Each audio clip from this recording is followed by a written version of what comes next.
técnico Marcelo Martelotti vai falar com a gente.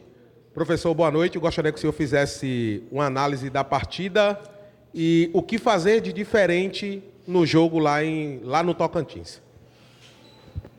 Bom, primeiro um jogo onde a gente começou muito bem em termos de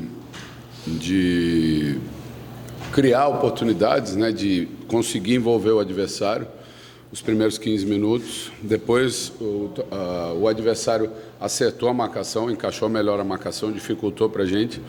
Mas mesmo assim, durante o primeiro tempo, nós demos pouco espaço para eles e tivemos mais a bola. Não conseguimos transformar esse domínio em oportunidades claras de gol, mas, enfim, também demos poucas chances ao adversário. No segundo tempo, eu fiz uma troca no intervalo, né, com a entrada do Chiquinho no lugar do João Eric, que já tinha o cartão amarelo. Trouxe o Anderson um pouco mais para trás, ficamos com um meio de campo mais técnico, né? E enquanto o Anderson teve força, funcionou bem, a gente conseguiu utilizar bem as costas dos jogadores de meio de campo com o Chiquinho e com o Anderson. Como falei, tivemos as melhores oportunidades, não concluímos bem, não finalizamos bem, até porque não fizemos nem com que o goleiro deles trabalhasse muito, né? E saímos com um resultado que não foi o que a gente desejava, né?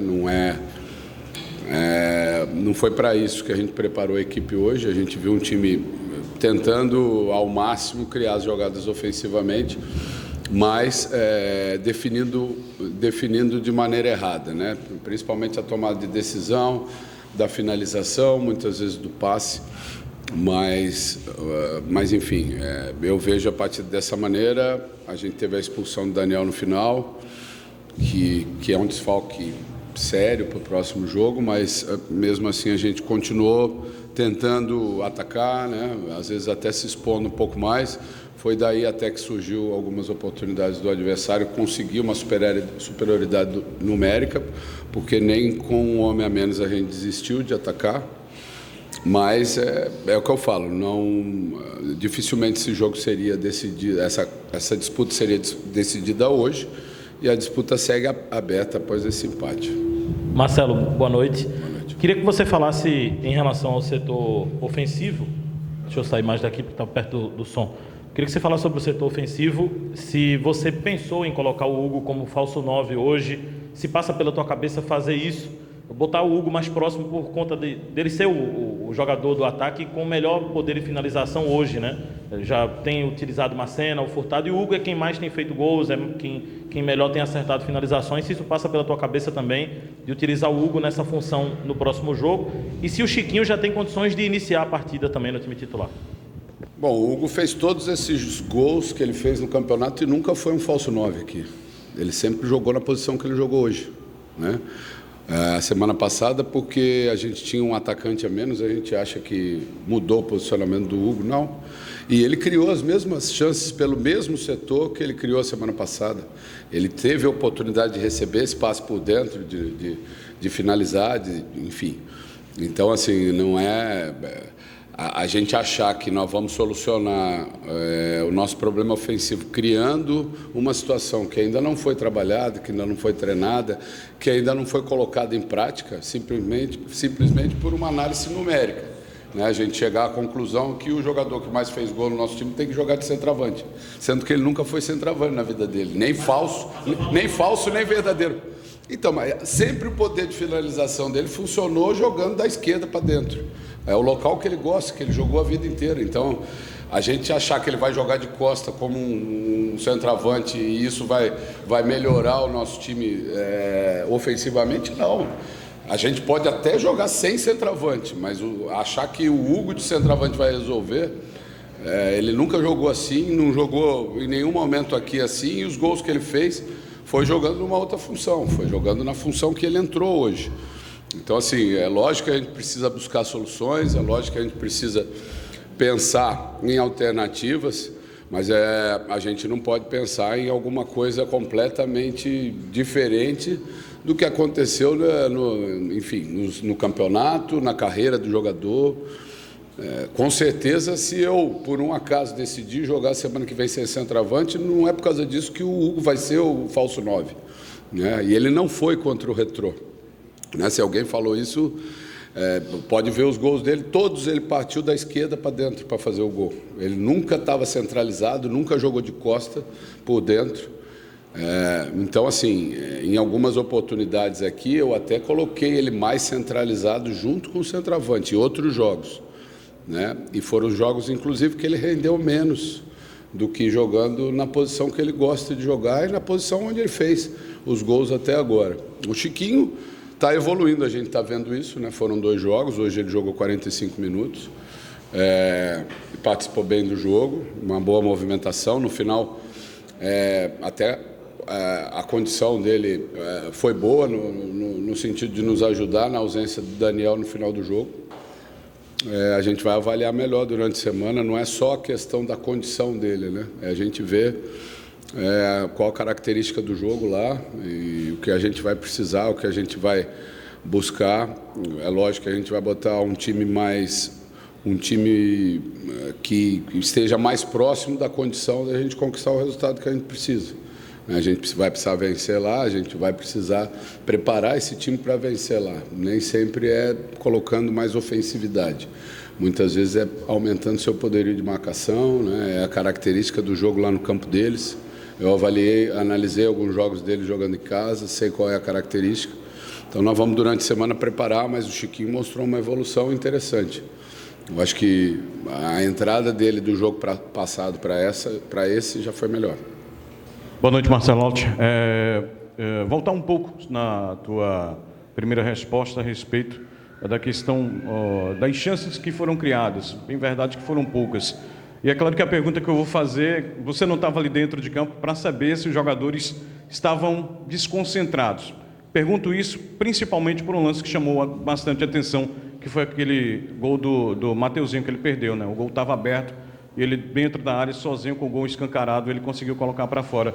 No teu entendimento, na tua experiência como treinador e como atleta também, faltou um pouco de concentração desses atletas de mais de frente ali para conseguir concluir com assertividade as poucas chances que o time criou hoje?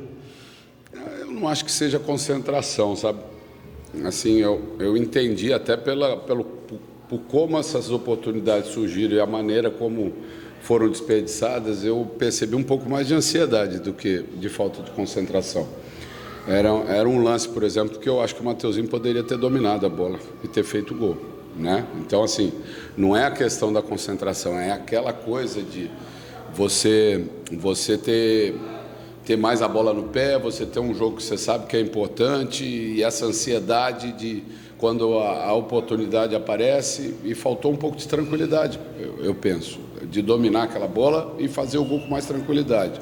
E aconteceu em outras oportunidades, não só nessa do Mateuzinho, teve um agora no final do Furtado, que a bola veio para trás, que eu acho também que ele poderia ter dominado. Então, assim, o tempo ali, a gente já foi o segundo tempo, né? O tempo vai passando, vai criando uma ansiedade maior, o estádio cheio. Hoje a gente realmente estava muito motivado a dar uma resposta positiva para o torcedor, mas eu não penso em concentração, não. Eu acho que o time entrou bem concentrado. Eu até entendo que a gente deu poucas chances ao adversário. Em alguns momentos no segundo tempo nós erramos esse passe ali no meio campo e foi daí que até surgiram algumas chances. Mas, de um modo geral, eu acho que a perda dos gols ela foi gerada mais por uma ansiedade mesmo, uma falta de tranquilidade na definição, do que por qualquer outro motivo. Ô Marcelo, então pegando esse nicho da ansiedade, como é que vai ser trabalhado essa semana? Teve a ansiedade da torcida presente hoje, o time não conseguiu, né, concluir em gols. Vai ter uma ansiedade de um jogo que pode ser o último da temporada, uma pressão exercida maior. Como é que vai se trabalhar esse lado psicológico da equipe? Essa questão da forma do campeonato e do fato do jogo eliminar um dos dois, joga essa responsabilidade para os dois lados, né? E a gente sabe que lá eles vão provavelmente ter uma postura diferente do que tiveram aqui, né? Aumenta a responsabilidade deles lá. Hoje eles vieram, comemoraram esse 0-0, né? eu tenho certeza que lá eles vão ter que ter uma postura diferente. Muda completamente a característica do jogo. Eu acho que o jogo da semana que vem é um jogo completamente diferente, não só por essa questão que envolve o adversário, mas pelo campo, pela característica do jogo em si. Agora, o nosso time é um time experiente, né? Eu falei isso antes do jogo o jogo decisivo contra o Retrô, porque foi feita uma pergunta parecida naquele momento, né? O jogo de segunda-feira passada era decisivo também, eliminava um dos dois times, e a gente viu um comportamento interessante do nosso time nesse sentido. Eu acho que a gente tem totais condições de controlar essa ansiedade, mesmo jogando fora de casa, jogar num nível mais alto que jogamos hoje, mais concentrado, né, num jogo que é de fundamental importância, e vencer e classificar. Eu vejo tudo muito aberto, né? É lógico que, independente até do resultado em si, a gente sempre tem aspectos a serem corrigidos, e nós vamos trabalhar em cima disso durante a semana. Boa noite, Marcelo. Minha pergunta vai muito em cima daquilo que você mesmo pontuou na coletiva, disse que o time do Santa Cruz teve um volume de jogo bem expressivo, sobretudo nesse jogo, mas não conseguiu definir. E aí minha pergunta vai em cima disso, de você achar que o placar foi justo, você acha que o placar foi justo ou injusto por tudo que o Santa Cruz criou, oportunizou em chances, mas ainda que Jefferson não tenha defendido não teve nenhuma chance assim, de grande perigo, a não ser, de fato, o chute de Mateuzinho que foi perdido e também aquele de Hugo que ele defendeu, mas você considera o placar justo de hoje? Eu já falei isso diversas vezes durante a minha carreira. Eu não vejo injustiça no futebol, a não ser que exista um erro de arbitragem, né, alguma situação como essa. Então, se o jogo acabou 0-0 e a gente teve mais volume de jogo, a gente teve mais oportunidades, mas a gente não conseguiu definir, enfim, justiça. Eu acho que é justiça. Porque para ganhar o jogo não adianta você ter um volume maior, mais posse de bola, jogar mais no campo do adversário, né? Você precisa concretizar. O futebol não é um jogo de oportunidades, né? Você não ganha porque você teve mais chances que o adversário. Você ganha se você tiver mais competência nessas finalizações. E você falou sobre o Jefferson, eu até pensei no Jefferson nosso, né? E o Jefferson nosso fez uma grande defesa, né? É isso que eu falo. Eles praticamente deram um chute no gol. E aquela bola, se ele não toca, o gol valeria, né?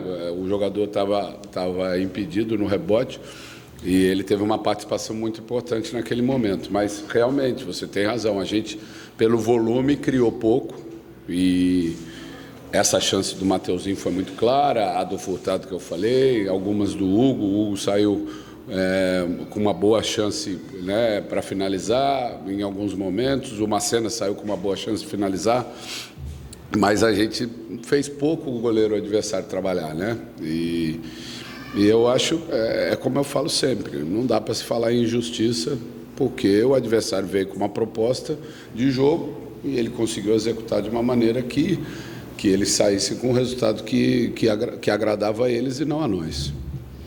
Marcelo, boa noite. Aproveitando até o gancho do volume de jogo, das oportunidades que o Santa Cruz criou, mas não conseguiu concluir em gol.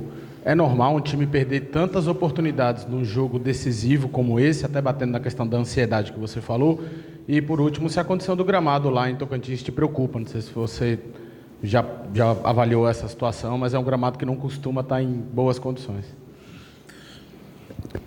Eu acho que não é normal, lógico que não é normal, mas acontece, é um jogo de decisão, tem sempre uma responsabilidade maior, né? É um jogo que emocionalmente os jogadores precisam estar preparados, mas, assim, se por um lado a gente teve esse aspecto negativo, que foi o fato de a gente não conseguir finalizar e não conseguir fazer com que as oportunidades definissem o resultado do jogo, né?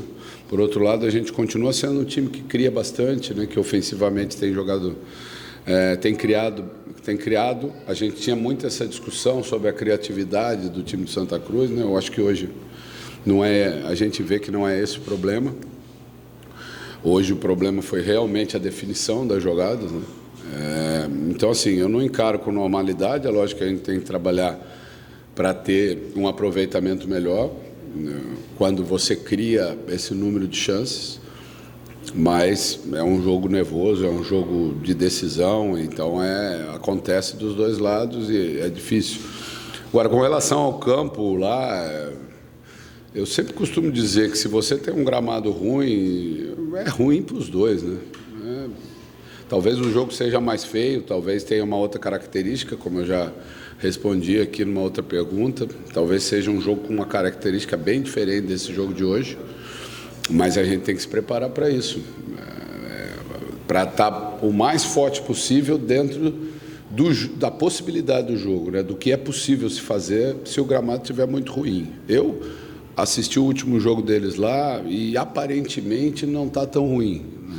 É lógico que muitas vezes você assistindo o jogo, você não tem a exata noção de como se apresenta, né? Mas, enfim, a gente vai se preparar para qualquer situação e eu tenho certeza que nós vamos lutar muito. Essa classificação, volto a dizer, está aberta e para vencer a gente vai ter que brigar demais, porque nós vamos lutar até o final. Marcelo, boa noite. Justamente em relação a essa preparação, essa semana vai ser atípica, porque tem uma questão de logística muito grande, né? Os caras saíram de lá na quinta-feira para poder chegar aqui ontem e já jogar. E você tem algumas perdas, né? Jefferson estava sentindo muito ali, a gente viu, né, no final do jogo. Tem a situação de Wesley também, que você não sabe se vai poder contar ou não. E mais uma vez, você não vai poder repetir o que você tem de melhor, já que também Daniel Pereira já foi expulso. Como é que vai ser essa semana de preparação de vocês? Se vocês já têm algo em mente em relação à logística, em recuperação dos jogadores, como é que você tem pensado essa semana para ela? A logística em si, a gente sabe da dificuldade, a gente já vem pensando desde a semana passada, né? Porque não dava para esperar passar esse jogo para pensar nisso. A gente ainda está definindo algumas situações com relação à viagem, enfim, onde vai ficar. Não é fácil, como não foi fácil para eles chegarem aqui também. Isso é normal dessa situação da competição, muitas vezes acontece. A gente vai ter que superar isso agora, né? E com relação ao time, é o que eu falo, eu confio muito no nosso grupo, né? Confio muito. Eu costumo lamentar essas perdas pela questão individual. O jogador ficar fora de um jogo decisivo, né? O Daniel é um jogador que jogou todos os jogos comigo, né? Todos, desde que eu cheguei. Talvez tenha sido ele e o Luan os dois jogadores que jogaram mais. E assim, vinha correspondendo, é um jogador que tem uma característica diferente dos outros jogadores do nosso time, mas eu confio muito em quem entrar e acho que a gente tem totais condições de ir lá com um time forte, com um time que tem condição de buscar o resultado, e isso que é em cima disso que nós vamos trabalhar. As ausências são lamentadas justamente por essa questão do jogador nesse momento estar fora, mas por outro lado é a oportunidade que surge para outro, né? E eu tenho certeza que quem entrar vai estar muito motivado, né, dentro de um jogo decisivo, e a gente precisa se concentrar bem no que a gente precisa fazer lá.